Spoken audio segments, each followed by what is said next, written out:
का वाकया लिखा, एक आदमी था तो अपनी बीवी को मारता बहुत था, इतना मारे सुबह शाम मारे, मोहल्ला वालों के नाम रख दी बीवी मार। अब का बीवी मरवे कह के पुकारे, लेकिन वो बीवी इतनी खुश नसीब थी कि मार खाती रही, सब्र करती रही, और सब्र करते करते शौहर के मिजाज को परख गई, तो जैसे शौहर का मिजाज था वैसे कामकाज करने लगी। अब धीरे धीरे मारपीट बंद। जब मारपीट बंद हो गई, हफ्ता 2 हफ्ता गुजर गया, मारे नहीं पैस तो मार चटपटाए कि मारी कैसे के गलती है, कोनो नहीं मिला थे। तो एक दिन जुगाड़ सोचिस कि एक जुगाड़ है मारे, जय मछली बाजार से ले और मछली ला के घर में रख दी। उसके बाद जब खाना बनाए खाए खातिर हमका बुलाए तो हम पूछबे कि अरे सब मछली बनाए हैं, तो अगर कहीं हाँ तो ही कही के मरबे के सब काहे बना डाले रे, आधा मछली रख दी थी कल का खाई बेरे, आधी कल खाती रख देती।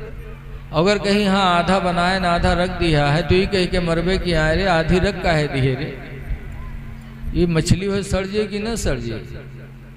आज उका मारे खे यही प्लान बना के गवा मछली लेके आवा घर में रख दी।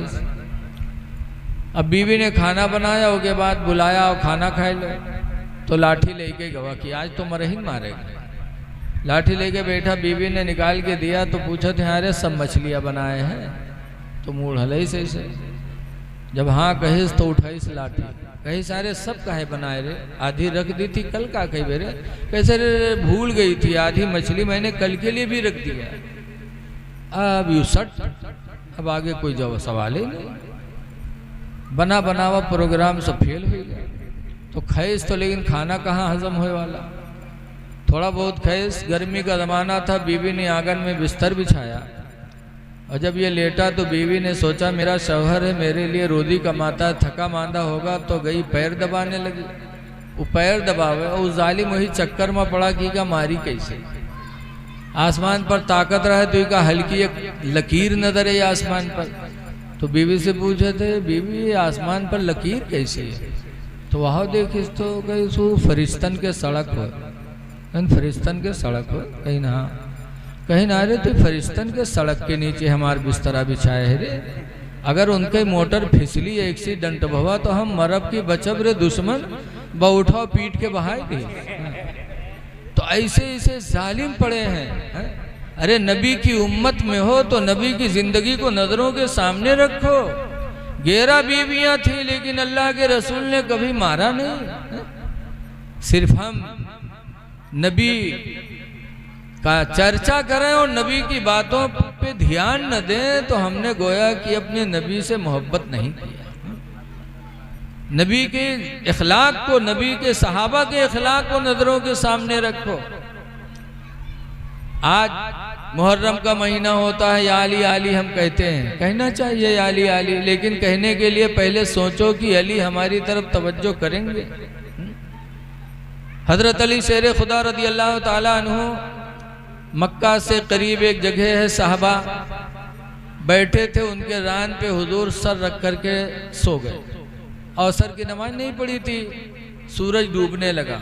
अब हजरत अली परेशान कि अगर हुजूर को जगाता हूँ तो हुजूर की नींद टूटेगी, मोहब्बत रसूल में कमी आएगी, अगर नहीं जगाता हूँ तो मेरी नमाज जा रही है। 2 चीज़ें थी हजरत अली के सामने, एक नमाज और एक नबी की मोहब्बत। आजकल के कोनो हो तो कहे उठो उठो हमार नमाज के टाइम उठो, मादल्ला, लेकिन हजरत अली के दिल में क्या मोहब्बत रसूल थी, जगाया नहीं हुजूर को।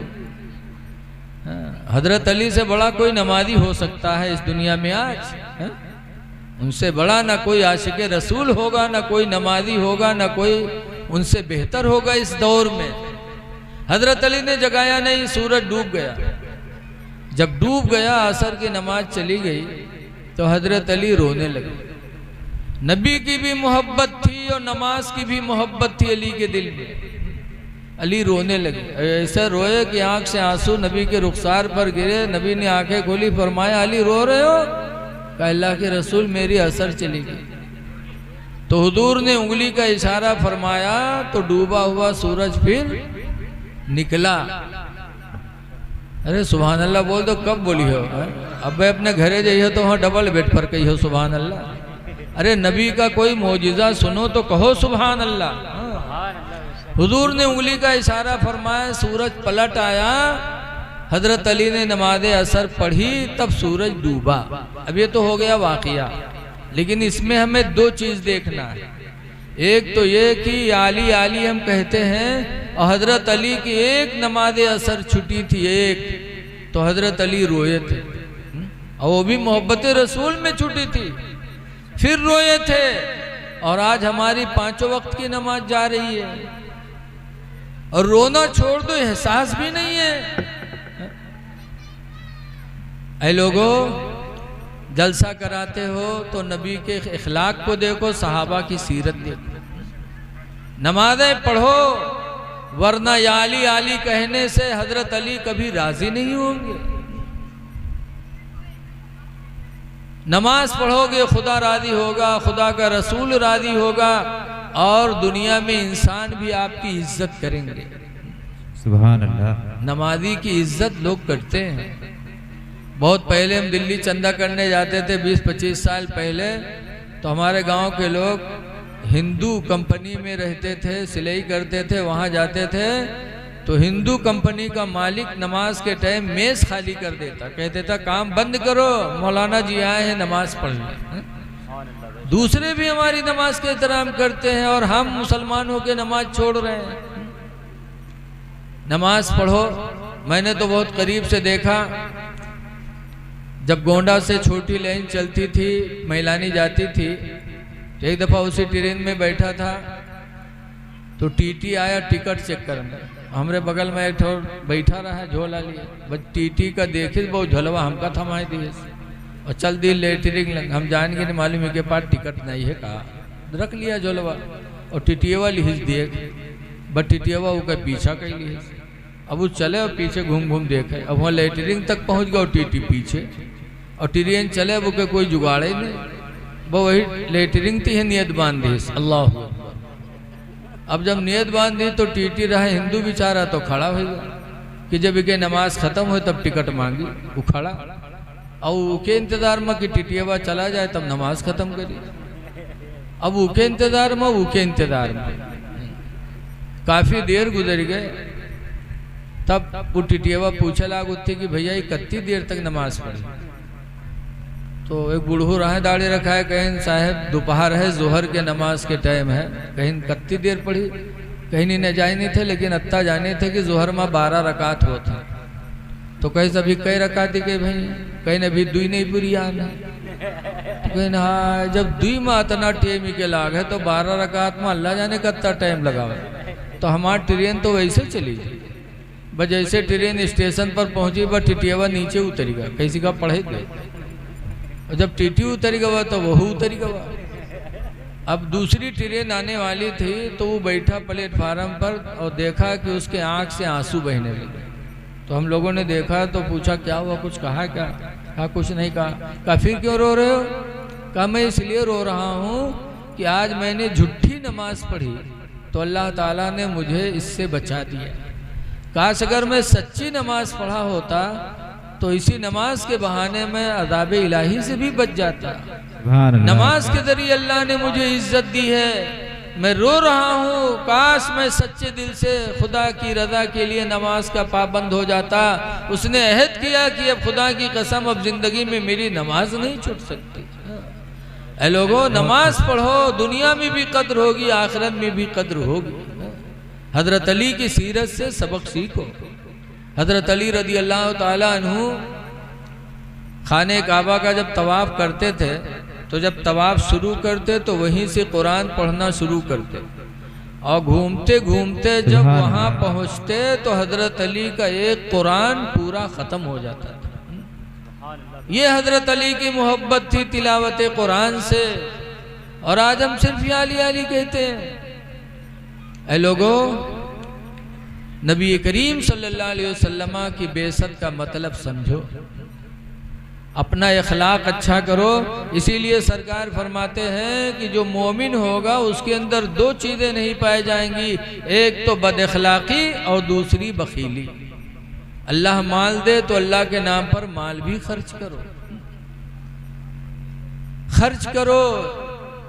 अल्लाह का वादा है कुरान करीम में, इन तंसुरुल्लाह, अगर तुम अल्लाह की मदद करोगे यानी अल्लाह के दीन पर अपने माल को खर्च करोगे, यंसुर इन तंसुरुल्लाह यंसुरुकुम, अगर तुम अल्लाह के दीन पर पैसा खर्च करोगे, अल्लाह की मदद करोगे, मतलब यह है अल्लाह के बंदों की मदद करोगे, यंसुरुकुम, तो अल्लाह तुम्हारी मदद फरमाएगा। सुभान अल्लाह, सुभान। इसलिए अल्लाह दे तो यतीमों, गरीबों, बेवाओं पर खर्च करो, अपना पैसा अल्लाह की राह में खर्च करो, अल्लाह ताला बेशुमार अता फरमाएगा। तो नबी करीम सल्लल्लाहु अलैहि वसल्लम हम में तुम में आए हैं, हमको तुमको राह रास्त पे लाने के लिए। सरकार के मोजिज़ात देखो तो पता चलेगा। अच्छा, एक दूसरी बात कि हुजूर ने इशारा फरमाया तो डूबा हुआ सूरज पलट आया, ये सरकार का मोजिज़ा है। आज जो उन कहा था कि वो भी इंसान हम भी इंसान, तो उनसे ज़रा पूछो, उनके बुलाए उनके मेहरुआ नहीं आवत है, भले यह यार तो जई वहार जिका रातों दिन कमाए कमाए खवावत है।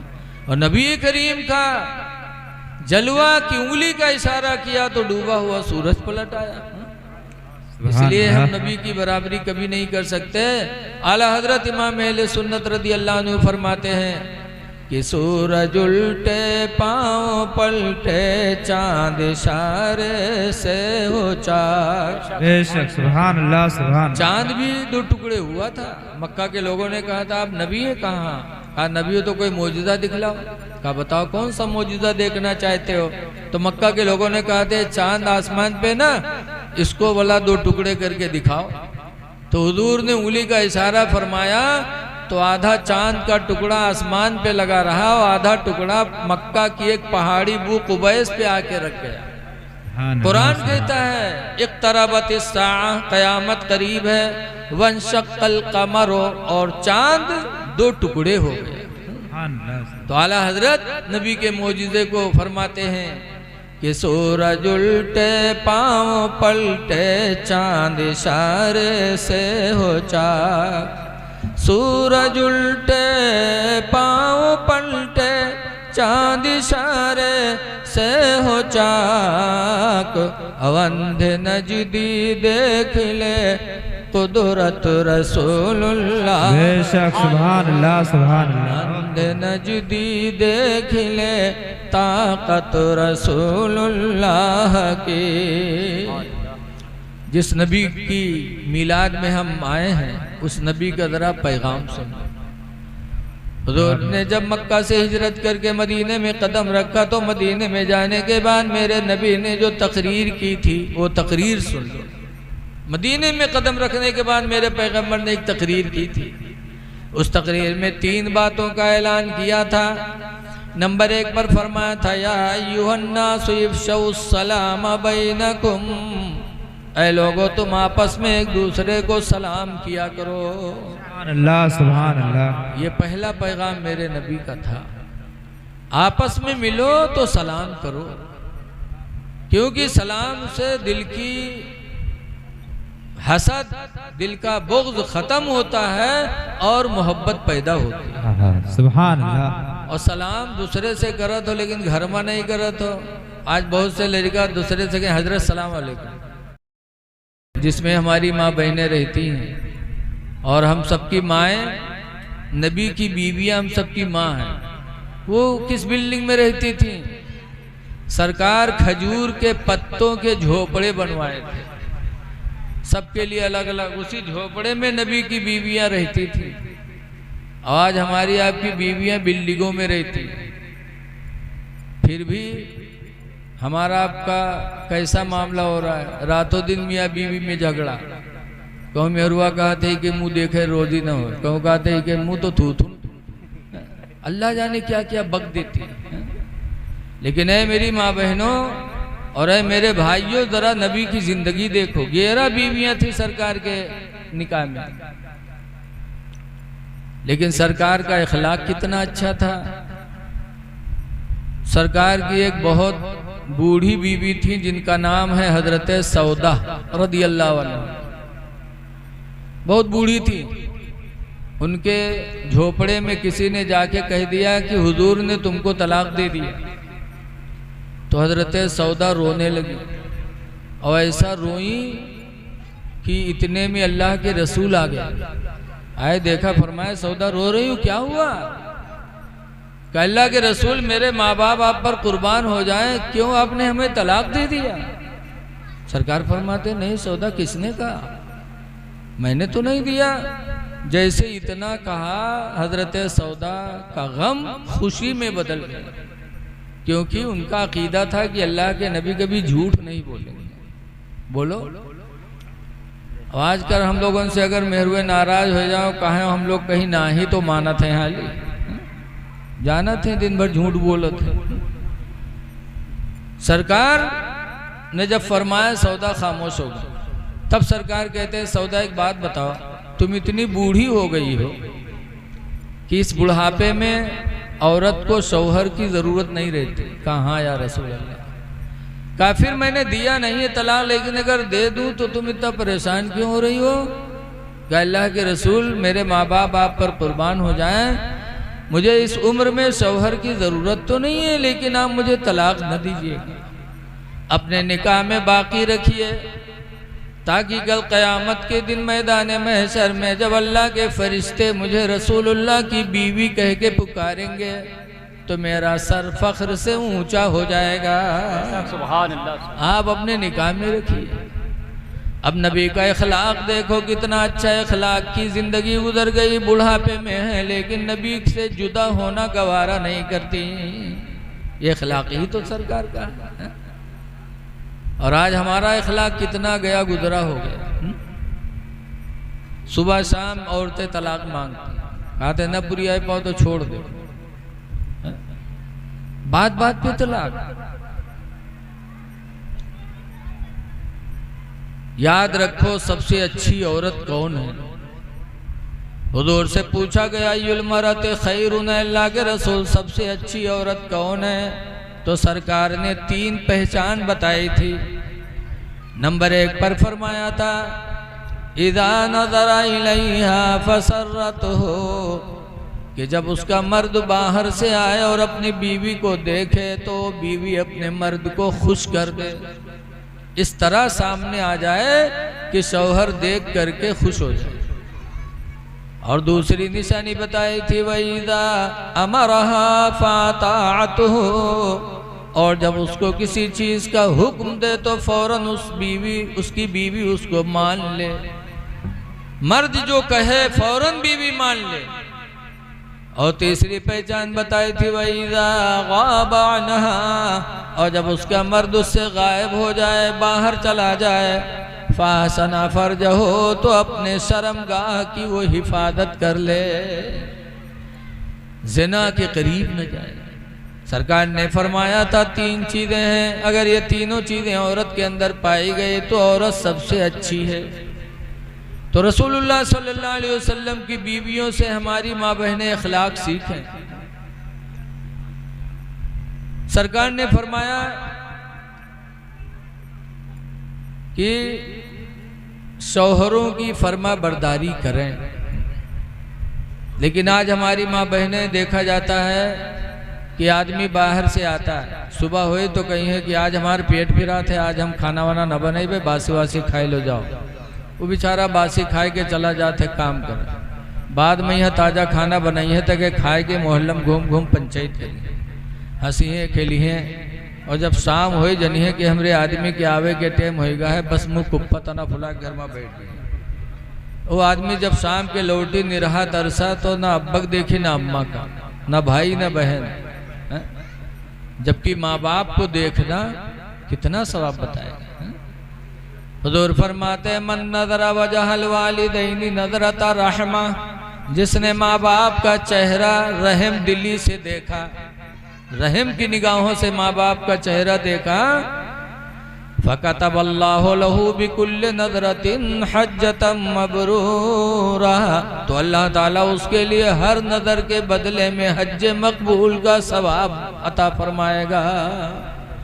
जितनी बार देखोगे उतनी बार हज का सवाब नहीं, हज मकबूल का सवाब अल्लाह अता फरमाएगा। लेकिन हाँ अफसोस आज हम माँ बाप का चेहरा मोहब्बत से नहीं देख पाते। आएगा वो नौजवान और न बाप को न माँ को, न भाई न बहन न बिटिया न लड़का, फौरन आते आवत मेहरुवक ढूंढी और न पे तो ये गुडुआ कम्मी कहाँ होगी, कहाँ है गुडुआ कम्मी। और जब न पे तो घर में घुसी और वहाँ ढूंढे पाएगा तो वहाँ देखी इसकी मुँह कुप्पत न फूला है। बड़ी हिम्मत के हाथों लगे इसके क्या बात गुडुआ कम्मी कहावत कर इतनी जोर से हड़कावत है, लेकिन आज के मर्दन का शर्म नहीं आवत। तब हम मुँह फैलेंगे कहे कहावत गुडुआ कम्मी कहावत का है मात कहा बात। तो कहीं सुन या तो अपने भाई वगैरह करो या हमका ले करो, कहीं का है कहीं तोर भाई आज हमका गाली दी से या तो भाई वगैरह करो या हमका ले करो। गाली दी से लाओ लाठी कहाँ। अब चुड़ैलिन ने लाठी पकड़ा दी, दिन भर थका मांदा, शाम को आया तो बीवी ने लाठी पकड़ा दिया। अब बीवी के चक्कर में आज का नौजवान अपने भाई पे लाठी चलाता है। भाई पे लाठी चलाते हो फिर अल्लाह की मदद के उम्मीद करते हो, अल्लाह की मदद कभी नहीं मिल सकती। नबी का वादा है वल्लाहु फी औनिल अब्दी, अल्लाह उस बंदे की मदद में रहता है। मा कानल अब्दु फी औनि अखीही, जब तक इंसान अपने भाई की मदद में लगा रहता है, जब तक इंसान अपने भाई की मदद करता है तो अल्लाह ताला उस इंसान की मदद करता है। तो ऐ लोगों, बीवियों के चक्कर में आकर अपने भाइयों को तंग न करो, तुम्हारा भाई भाई है। कुरान करीम में अल्लाह ताला ने भाई के बारे में फरमाया सना शुद्ध आदूदा का बेआखी का, ऐ मेरे बंदे मैंने तेरे बाजुओं को मजबूती दिया, बेआखी का तेरा भाई पैदा करके, भाई पैदा करके हमने तेरे बाजुओं को ताकत दी है। जिसकी बुनियाद पर तुम्हारे बाजू मजबूत हैं उसको तुम बीवी के चक्कर में मार रहे हो, उसका हक मार रहे हो। भाई से भाई को ताकत मिलती है। आज देखा जाता है अगर 10 भाई होते हैं तो कोई उनके सामने बोलत नहीं है। कहते हैं अगर बोली हो तो इनके तरफ से 10 लाठी है बोलो। अगर कोई अपने बाप के अकेले होते तो का जो पाओ थे वह थपरी आई देते कि बोली का अकेले ही का जुट के मार लिया। हमारे वहाँ रंजितवा गांव है, रुपैडिया बॉर्डर पे है। एक कबड़िया बिरादरी के मुल्ला जी उनके 18 लाठी, 18 लड़का है तो 18 लड़का तो 18 लाठी। तो गांव को प्रधानी उनके सामने नहीं ठाड़ होते कि अगर खड़े हुए तो 18 लाठी यही है। इसलिए लोगों, सबसे अच्छी बीवी वो है जो बाहर से मर्द आए और देखे तो खुश हो जाए। रसूलुल्लाह सल्लल्लाहु अलैहि वसल्लम की बीवियों का इखलाक क्या था? क्या सरकार ने कभी मारा? 11 बीवियां थी। एक दिन लोगों ने पूछा था या निसान नबी, नबी की बीवियों, हल जरा बकुन्ना रसूलुल्लाह, क्या अल्लाह के रसूल ने तुम लोगों को कभी मारा? फ़कुल्ना मा दरबना रसूलुल्लाह शय्यन क़त्तु बियदिही, तो औरतों ने कहा तो अल्लाह के रसूल ने हम लोगों को कभी किसी चीज से नहीं मारा, न हाथ से मारा न कभी किसी चीज से मारा। सुभान अल्लाह, सुभान अल्लाह। तो नबी आए हैं इखलाक सिखाने के लिए। नबी रहमतुल्लिल आलमीन थे, तो हमको आपको भी दूसरों पे रहम करना चाहिए, और ख़ास तौर से जो निकाह में हो। अब आज मारपीट का हाल क्या है? सबसे बड़े बहादुर घरमा, बाहर बिल्ली में रही है, घरमा शेर में। मौलाना अब्दुल मुस्तफ़ा आज़मी ने